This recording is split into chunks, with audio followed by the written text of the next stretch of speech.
네, 단기적으로 봤을 때는 비트코인의 흐름이 상당히 어수선해 보이기도 합니다. 이게 지금 24시간 동안의 흐름을 보여주고 있는 건데 이 상당히 좁은 박스권에서 오르락 내리락 갈팡질팡 하고 있다는 것을 확인을 할 수가 있습니다. 그럼에도 불구하고 좀 다행스러운 것은 어쨌든 5만 1000달러 위로 다시금 올라서 준 것이고 5만 1000달러 중반에서 자리를 잡으려고 노력하는 모습이 지금 포착되고 있다라는 데 있지 않나 생각이 듭니다. 일단 5만 2000달러 위에서만 돌파 지지를 잘 받아주게 된다면 그때부터는 추가적인 반등에 대한 기대감이 조금 더 강화될 수 있는 상황, 반대로 5만 달러 밑으로 빠질 경우에는 조금 더 깊은 조정의 가능성 우리가 지금 생각해 볼 수 있는 그런 흐름이 펼쳐지고 있습니다.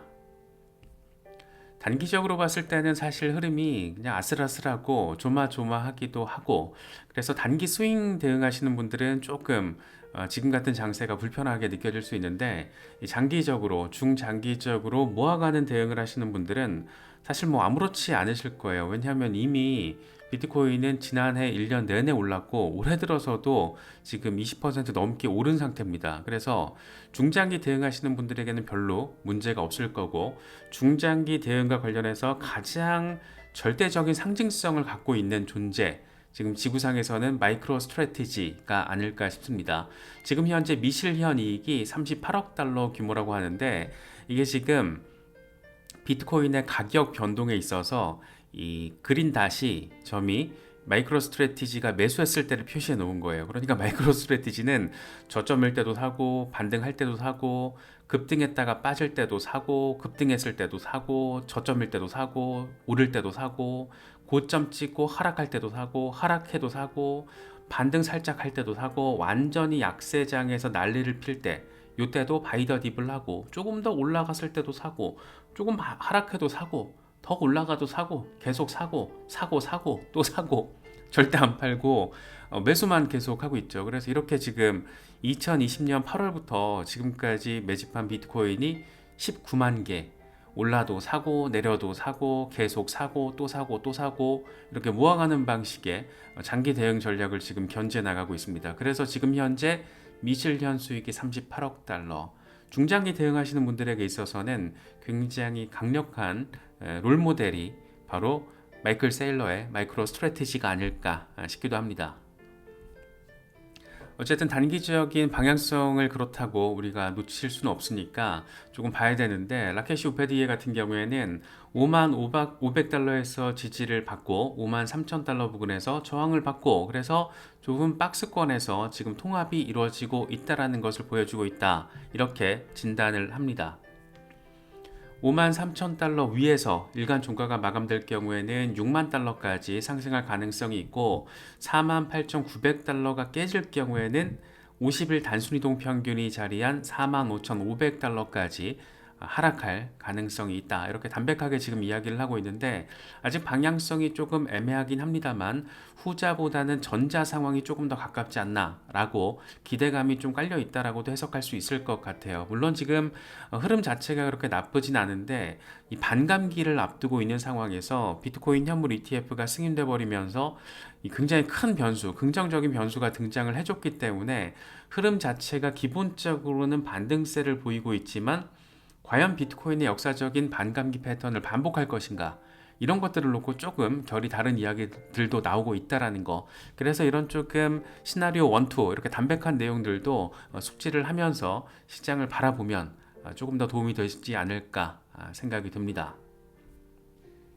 반감기 패턴에 대해서 우리가 조금 생각을 해봐야 되는데 이게 지금 비트코인 전체 역사죠. 전체 역사를 보여주고 있는데 계속 올랐어요. 계속 오르고 반감기. 그러니까 2012년 반감기 이듬해 고점 약세장 가다가 반감기 이듬해 고점 약세장 가다가 반감기 이듬해 고점 약세장 가다가 지금 올해 반감기 내년 전고점 새로 경신하게 될 것으로 기대가 되는 상황. 비트코인 반감기 패턴이 반복이 된다라고 하면, 그러니까 지금까지는 반감기를 거치면서 올타임 하이를 새롭게 만들어냈고, 그리고 나서 약세장이 왔고, 그렇게 축적 과정이 이어지면서 다시 반감기를 거치면서 올타임 하이가 진행이 됐고, 이런 반복적인 패턴이 있었는데, 과연 이번에 이렇게 똑같이 반복될 것이냐, 반감기 패턴을 고스란히 적용 가능할 것이냐, 이것에 대해서 지금 약간의 결이 다른 얘기들이 나오고 있죠.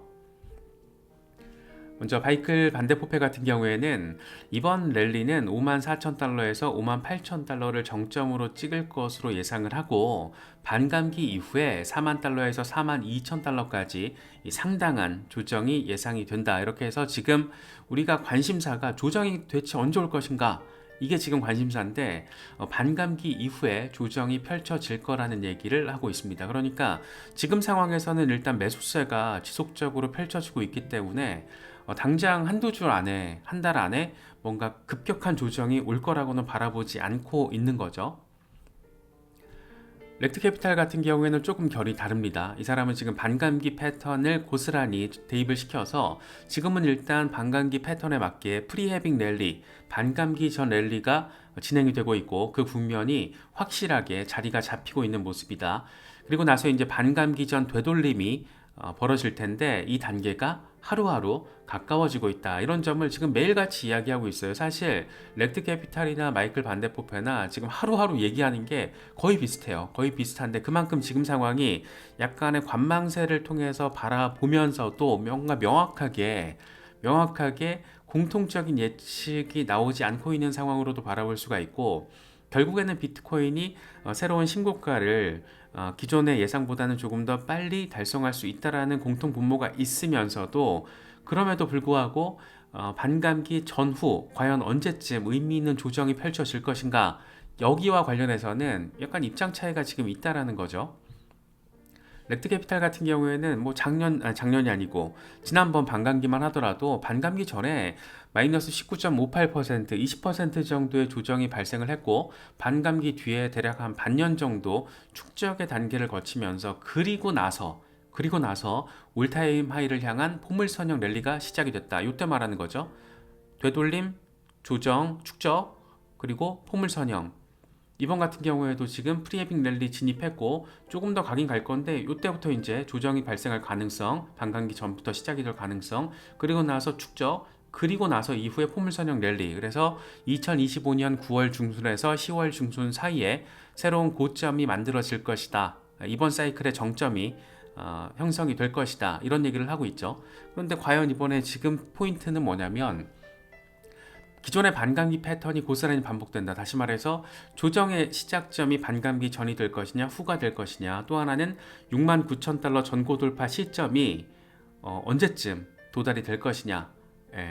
이게 지금 굉장히 의미 있는 관전 포인트라고 할 수 있죠. 그래서 이런 부분들이 어떻게 펼쳐질지, 물론 지금 다 결국에는 긍정적인 방향성을 이야기하고 있습니다. 다만 분석가들 사이에서 약간의 결이 다른 얘기를 하고 있는 것일 뿐 조금 다를 수 있다. 특히 이제 신고가가 과연 언제쯤 나올 것인가, 예를 들어서 연내 10만 달러 도달 가능성, 이런 얘기도 지금 많이 나오고 있잖아요. 그래서 그런 전폭적인 이야기들이 나오고 있는 배경은 기관들이 이미 너무 빡세게 이 시장에 들어와 있다. 그런데 기관들의 매집이라는 거, 다시 말해서 블랙록과 피델리티 등 월가의 전통 금융 대기업들이 비트코인 현물 ETF를 통해서 비트코인을 쓸어 담고 있는 지금의 상황, 이게 지금 엄청 굉장히 빡세게 의미가 큰데 이제 막 시작한 것에 불과하다. 이런 점이 조금 더 기대감을 갖게 만드는 부분이겠죠. 그래서 이런 부분들, 여러 상황들, 조금은 다른 전망들이 나오고 있어서 헷갈릴 수가 있고, 특히 단기 대응하시는 분들이 조금 약간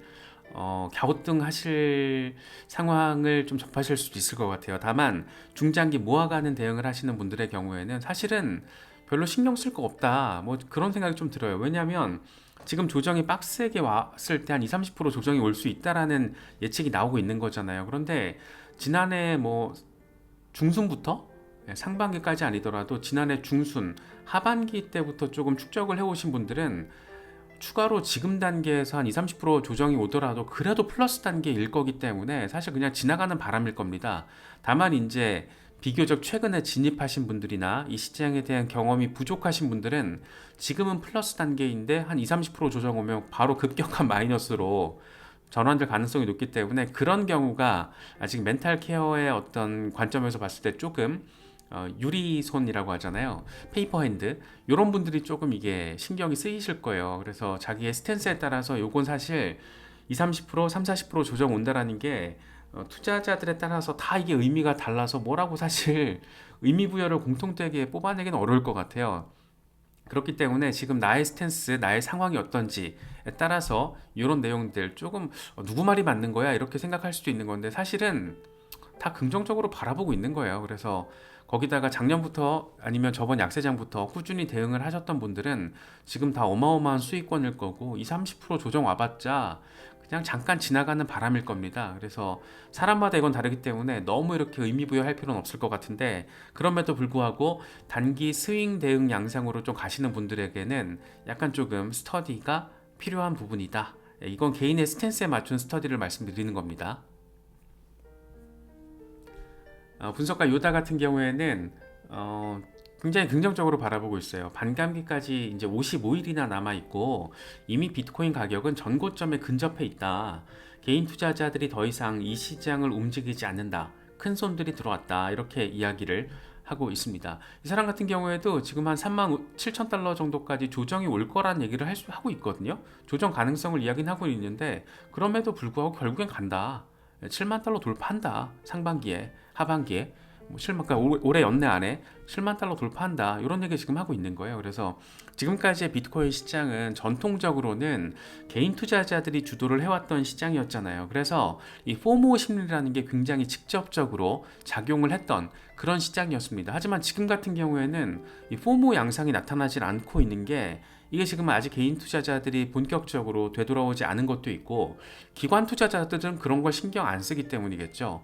이 사람들 같은 경우에는 지금 5년, 10년을 내다보고 비트코인을 쓸어 담고 있는 거라서 약간 이 페이즈 자체가 크게 변화했다. 정서적으로 내지는 어떤 이 시장을 대응하는 방식 자체가 어쩌면 기존과는 다를 수 있다. 이런 점들도 조금 우리한테는 의미 부여가 가능한 지점이 아닐까 생각이 듭니다.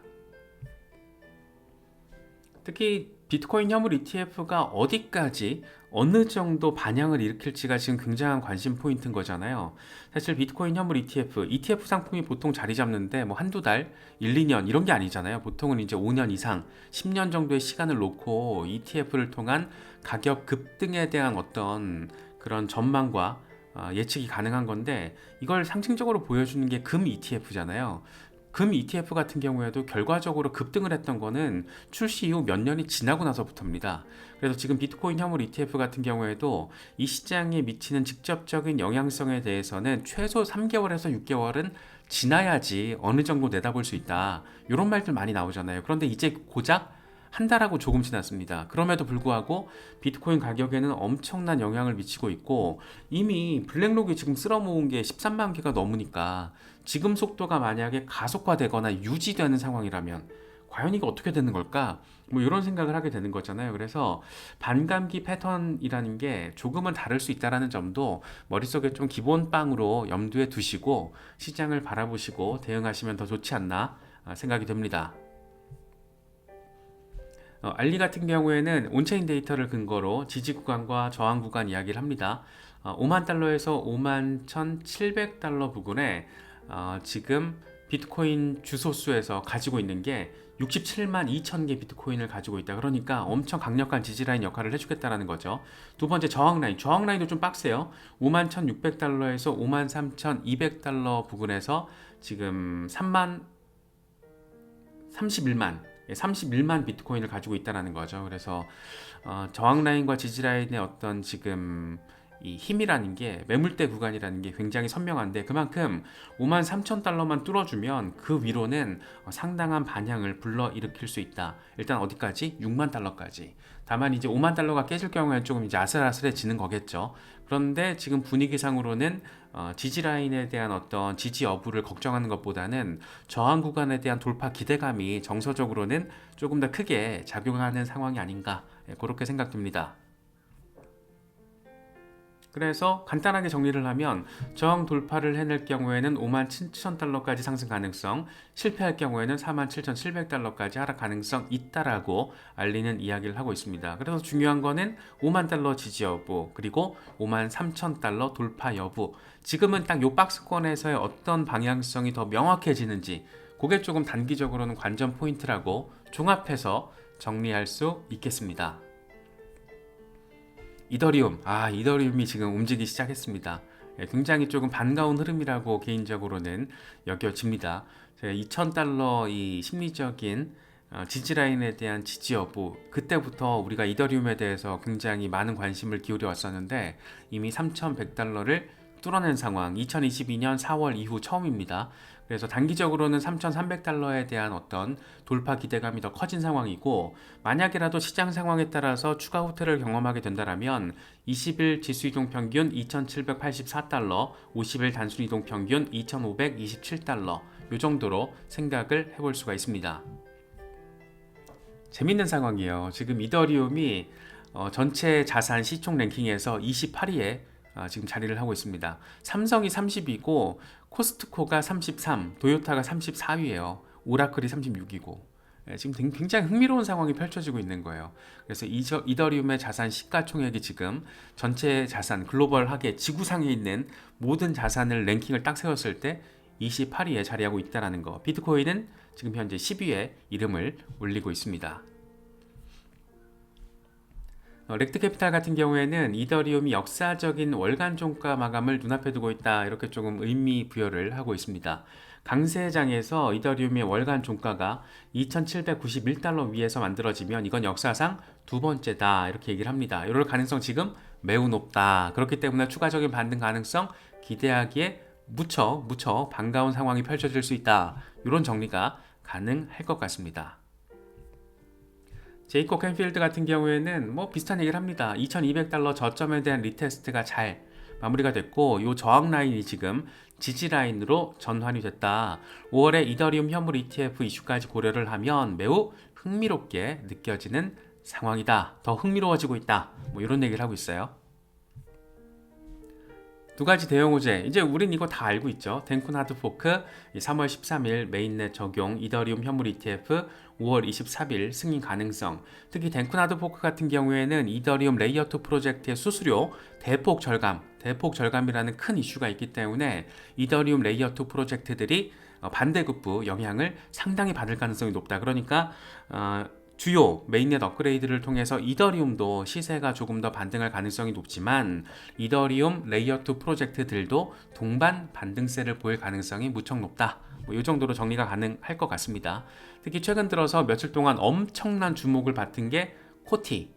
코티 같은 경우에는 코티 V2가 지금 4월에 출시가 예정되어 있는데, 프라이버시 중심의 이더리움 레이어 2, 이미 며칠 전에 레이어 2 기술 시연까지 마무리를 했습니다. 제가 좀 개인적으로 바보같이 느껴졌더라는 건 이 코티의 이런 상황을 알고도 코티를 추가 매수를 하지 않았다라는 거. 그래서 막상 펌핑이 나오니까 좀 아쉽게 느껴지더라고요. 그래서 그런데 그럼에도 불구하고 코티가 어떤 앞으로 잠재적으로 보여줄 비전적인 측면에 대해서는 긍정적인 이야기들이 나오고 있습니다. 스칸 멜커가 하는 얘기인데, 코티는 지난 1년 동안의 축적 끝에 이번에 엄청난 움직임이 나타난 거다. 0.33달러 쉬운 첫 번째 목표처럼 보이지만 강세장에서는 훨씬 더 높아질 수 있다. 뭐 이런 얘기를 하고 있어요. 그래서 코티 같은 경우에는 일단 이더리움 레이어 2 여기에 묶이게 되면서 지금 상당한 관심도를 받고 있고, 이슈적으로는 그렇고 차트적으로 봐도 1년 동안의 축적이 지금 진행됐기 때문에 추가적인 반등 가능성 더 자리하고 있다라고, 뭐 스칸 멜커 같은 사람들도 이런 얘기하고 있으니까 뭐 홀더분들이나 관심 있는 분들은 참고하셔도 괜찮을 것 같고, 조정이 한번 빡세게 오긴 올 거잖아요. 언제가 될지는 지금 약간 예단하기가 좀 어려운 상황이긴 한데 조정이 오긴 올 거거든요. 그때 이제 이런 조금 얘기가 좀 되는 종목들은 그때 조금 진입을 하시는 거를 염두에 두시고, 관심 있으신 분들은 그 전까지 조금 더 리서치를 빡세게 진행을 하시는 게 어떨까 생각됩니다. 지금 이미 많이 올랐기 때문에 괜찮은 종목이더라도 진입 타이밍 치고 지금은 그렇게 좋지는 않은 것 같아요. 그러니까 신규 진입 타이밍을 놓고 봤을 땐 기존 홀더분들은 즐기시면 되고, 신규로 좀 관심이 있으신 분들은 조정이 왔을 때 매수해야 된다. 이거는 모든 약간 미들급 이하 프로젝트들과 관련해서는 모든 공통점입니다. 아니다. 미들급뿐만 아니고 전체 그냥 크립토와 관련해서 급등이 왔을 때는 일단 신규 진입은 절대 금물을 나름의 원칙으로 삼는 게 약간 스트레스 정도를 조금 관리하는 그런 방식이 아닐까 싶어요. 하다못해 비트코인도 한번 조정 왔다 하면 막 20, 30% 빠질 때가 있는데 이런 조금 미들급 코인들은 아무리 프로젝트가 선명하더라도 한번 급등이 오면은 이 시장 변동성에 따라서 급락이 나올 가능성이 매우 높잖아요. 이제 우리는 이런 거 경험적으로 굉장히 잘 알고 있잖아요. 그래서 최근에 시장에 조금 비교적 처음 들어오신 초보자 분들이 좀 많이 계신 것 같아가지고 제가 좀 걱정스러운 마음에 반복적으로 강조를 드리고 있는데 앞으로도 계속해서 반복해서 강조를 드릴 그런 부분이기도 합니다. 리플, 심란하죠. 아우, 저 차트 보는데 좀 약간 아씨 이건 아닌데 싶은 생각이 드는데 지금 0.54달러를 반납을 했고 지금 XRP 4억 XRP가 락업 해제가 됐습니다. 그래서 이게 좀 하방 압력 재료로 평가를 받고 있습니다. 0.57달러까지 좀 반등을 해주면 단기적으로 말씀드리는 거죠. 0.67달러에서 0.74달러 가능성 있고 만약이라도 0.5달러가 깨지게 되면 0.48달러에서 0.46달러. 그런데 0.5달러 라인은 굉장히 강력하게 지금 지지를 받아주고 있어서 뭐 요 정도 상황까지는 펼쳐지진 않을 것 같고 아무튼 그렇습니다. 이 4억 XRP 해제를 놓고 말들이 많아요. 여기저기서 뭐 기사화까지 되고 있는데 블랙스완 캐피탈리스트에선 이렇게 얘기를 합니다. XRP 락업 해제는 리플랩스가 가격을 낮추려고 의도적으로 그러는 게 아니다. 유동성을 촉진해서 더 많은 파트너십을 가능하게 하는 그런 조치다. 유용성을 향상시키고 궁극적으로 더 많은 채택을 유도하기 위한 전략적인 조치다. 이렇게 해석할 수 있다라고 바라보는 그런 입장도 있습니다. 개인적으로는 뭐 이렇게 동의를 하고 있고 이렇게 바라보고는 있는데 이렇게 또 요거 바라보고 있으면 또 깝깝하죠. 그래서 크립토 시장이 진짜 이 투자하기 진짜 어려운 거는 가치와 시세가 정필의 관계를 보이지 않고 오히려 반비례 관계를 보일 때가 굉장히 많다라는 거고 XRP처럼 좀 몸집이 큰 메이저 종목들도 이런 흐름이 나타난다라는 건 상당히 좀 아쉽게 느껴지죠. 특히나 암호화폐 시장에서는 이 소송 리스크를 상징적으로 가지고 있는 대장 종목 가운데 하나이기 때문에 어느 정도의 단기적으로는 아쉬움이 있지만 소송과 관련된 부분들 우리가 뭐 너무 많이 짚어봐가지고 이제 다 외우셨을 것 같아요. 소송과 관련해서는 지금 약식재판에서 이 증권으로 판명된 물량에 대한 벌금 합의 이슈 4월 29일이 데드라인입니다. 지금 양측 입장 법원에 주거니 받거니 제출하고 있고 4월 29일까지 마감이 되면 그 이후에 바로 판결이 나올 수도 있고 그때 즈음에 전격적인 합의가 될 수 있고 아니면 판결 자체가 해를 넘길 수도 있고 뭐 여러 가지 가능성이 있는데 공교롭게도 1심 재판이 4월 23일부터 개시가 되고 2분기에 배심원 판결이 진행이 됩니다. 배심원 판결 결과만 놓고 보면 리플 소송 1심 최종 판결에 대한 방향성을 아마 예측하기가 쉬울 거예요. 그래서 분위기 파악이 될 거기 때문에 결국에는 상반기만 잘 지나면 빠르면 상반기, 늦어도 3분기 안에는 리플 1심 재판 최종 판결이 나오거나 아니면 판결의 방향성이 배심원 판결 결과를 놓고 굉장히 선명하게 바라볼 수 있거나 뭐 이 정도 상황이 될 거예요. 그래서 이런 부분들을 좀 참고하시면서 시장을 바라보시면 더 좋지 않을까 생각됩니다.